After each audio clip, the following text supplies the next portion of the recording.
یہ وہ ٹاپک ہے کہ جس کے اوپر ہمیں بنیادی اختلاف امت کی اکثریت کے ساتھ ہے کہ انہوں نے رسول اللہ کے مقابلے پر ایسی ہستیوں کو کھڑا کیا کہ ان ہستیوں کو پتہ چلے تو ان کے پاؤں کے نیچے سے زمین نکل جائے، کہ ان کی اطاعت کو انہوں نے رسول اللہ کے مقابلے پر واجب قرار دے دیا۔ یہ مقابلے پہ میں اس لیے لفظ بول رہا ہوں کہ ہم رسول اللہ کی واضح احادیث بتاتے ہیں، وہ کہتے ہیں نہیں ہمارے امام کا قول یہ ہے۔ میں کہتا ہوں امام حنیفہ، امام شافعی، امام احمد بن حنبل، امام مالک رحمہم اللہ اجمعین وعلیہم السلام اجمعین ورضی اللہ عنہم اجمعین، وہ کانپ اٹھے اس تصور کے ساتھ کہ ان کو رسول اللہ کے مقابلے پہ کھڑا کر دیا، صراحتاً احادیث آیات آنے کے باوجود۔ آپ یہ دیوبند کی تفسیر عثمانی اٹھا کے دیکھیں، وہ بحث کرتے ہیں کہ قرآن میں جو ہے وہ رضاعت کی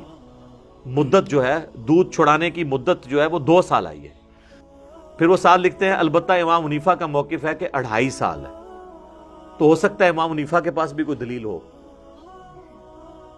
چلو حدیثوں میں تو کوئی کہہ سکتا ہے کسی کو ایک حدیث پتہ چلی دوسرے کو نہیں پتہ چلی، جو مسئلہ قرآن میں آ گیا ہے اس مسئلے کے خلاف کسی اور امام کے پاس بھی کوئی دلیل ہو،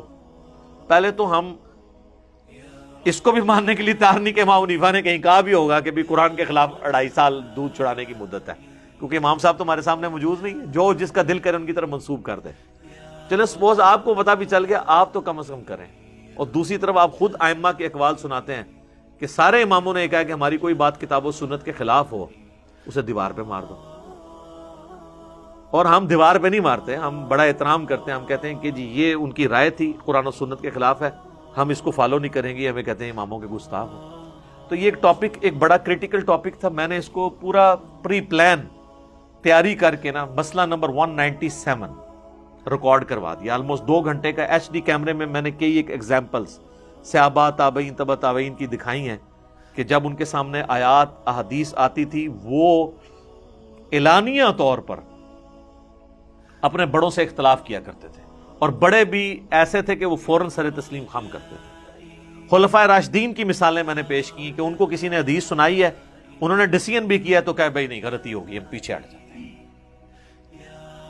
اگر خلفائے راشدین کا اسٹیٹس تو باقی کس کھاتے میں؟ باقی کو تو کوئی اوقات نہیں ہے ان کے مقابلے پہ، ہمارے مقابلے پہ نہیں۔ وہ میں نے کئی ایک واقعات بتایا، پھر اس کے بعد تابعین تبع تابعین میں بتایا۔